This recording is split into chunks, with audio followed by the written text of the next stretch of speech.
The barn secret. If there's one thing I've learned in my 50 years, it's that the quietest towns hide the ugliest secrets. 3 months ago, I moved into my father's old ranch house on the edge of Willow Creek Estates, a tidy suburban neighborhood that sprouted up around our family's land. I thought I'd left drama behind in my city life, but when Margaret Hensley, the iron-fisted president of the Homeowners Association, called the cops to inspect our 150-year-old barn, she unleashed a storm that would unravel her carefully curated world and expose a darkness I never imagined. What they found in that barn didn't just end her reign, it changed our town forever. I was sipping coffee on a crisp October morning when Sheriff Tom Reynolds called.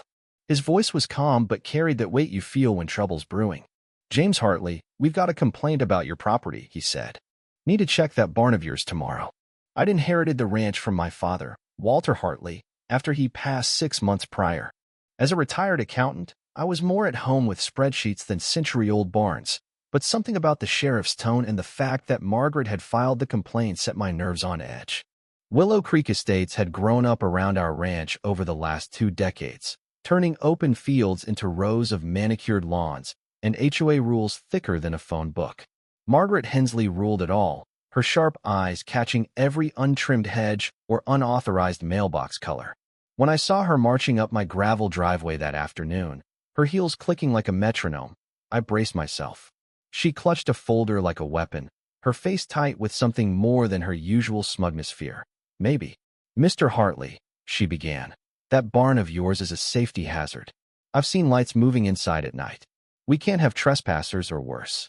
Her words were rehearsed, but her eyes kept darting to the barn.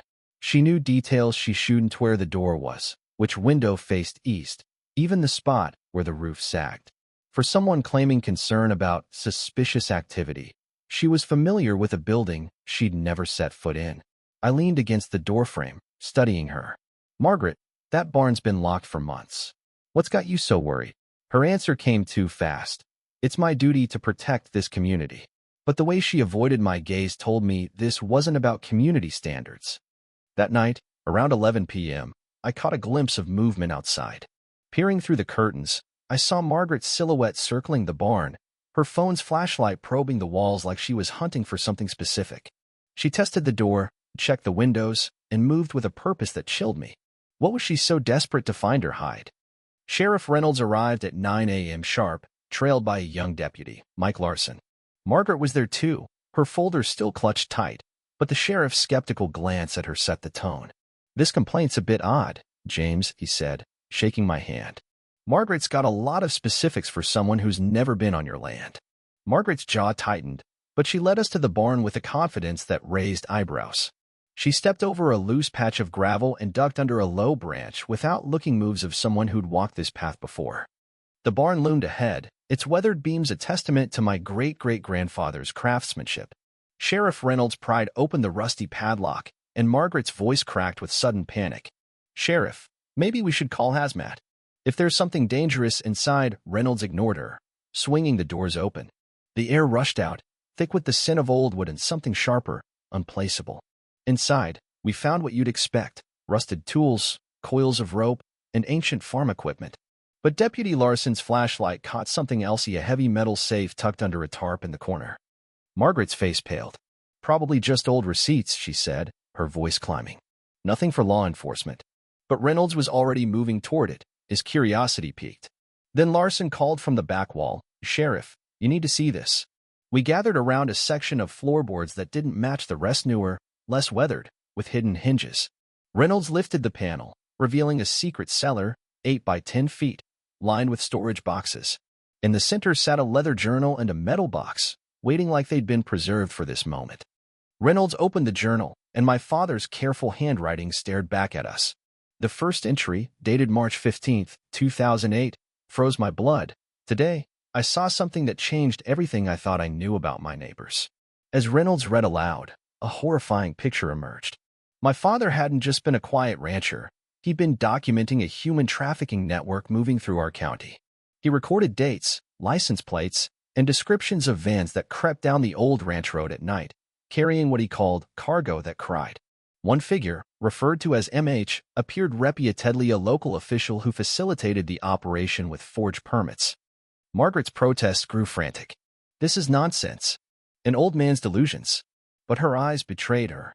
The metal box held worse. Photos of vans, license plates, and a younger Margaret, clipboard in hand, overseeing a nighttime exchange. A digital recorder, wrapped in plastic, played my father's voice confronting her. "Margaret, I've got enough to put you away. Cooperate, or you're done." Her response was chilling. "You don't know who you're messing with, Walter. They'll bury you." Then Ellen Mitchell, an elderly neighbor, appeared in the barn doorway, her face grim but satisfied. "Sheriff, I have something to add," she said, pulling a manila envelope from her bag. Margaret recoiled. "Ellen, this doesn't concern you." But Ellen's smile was cold. She'd worked with Margaret at the county transportation office years ago, unnoticed as a clerk, but she'd copied every suspicious permit and payment Margaret processed.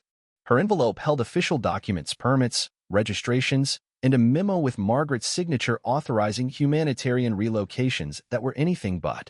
The evidence was overwhelming. Margaret had used her position to issue permits for vans trafficking people across state lines, earning thousands per transport. Financial records showed payments to accounts in her maiden name.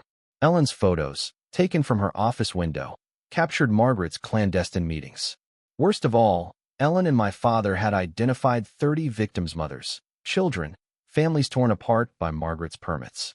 One survivor, Anna Lopez, later testified she'd been moved through our county in 2009, her freedom stolen for years. Margaret's confession spilled out in fragments. "I had gambling debts," she pleaded. They wouldn't take no for an answer. But her casual references to victims as merchandise revealed a callous truth. She'd embraced her role for profit.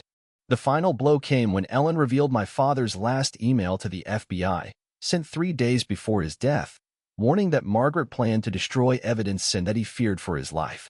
Sheriff Reynolds called Agent Laura Bennett from the FBI's Austin office. Within 30 minutes, her team swarmed the barn, cataloging evidence with chilling efficiency. Bennett showed Margaret photos tying her to trafficking across 3 states. "You gave us everything we needed by filing that complaint," she said. Margaret's insistence on being present had made every discovery legally admissible. The FBI revealed Willow Creek's HOA was a front for laundering $2 million over 5 years through inflated fees and fake projects. Neighbors had unknowingly funded trafficking, drugs, and fraud. Margaret's arrest was quietno dramatics, just handcuffs and a whispered claim she never meant harm. 4 other HOA board members were arrested that day, their roles in the scheme exposed. 6 months later, I sat in a federal courthouse as Margaret Hensley was sentenced to 25 years for trafficking and money laundering. The once formidable HOA president looked frail in her orange jumpsuit. Judge Emily Carter's words echoed, "Your betrayal of trust facilitated unimaginable suffering." Willow Creek's HOA was rebuilt with transparent leadership, and Ellen Mitchell became its new president, ensuring accountability. The ranch became the Walter Hartley Center for Trafficking Survivors, offering housing and support. The barn, once a vault of secrets, now hosts survivor meetings. Ellen, a local hero, shares stories of my father's quiet courage.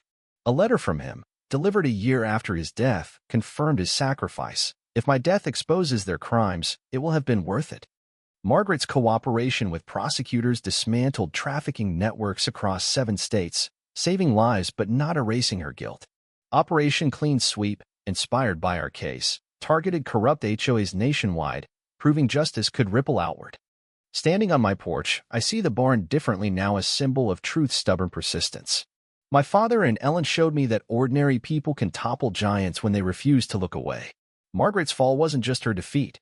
It was a victory for every victim her actions silenced. What do you think? Have you ever faced injustice or violence in your community? Share your thoughts below. Take a stand. Tell us where you draw the line. Your voice matters in the fight for what's right.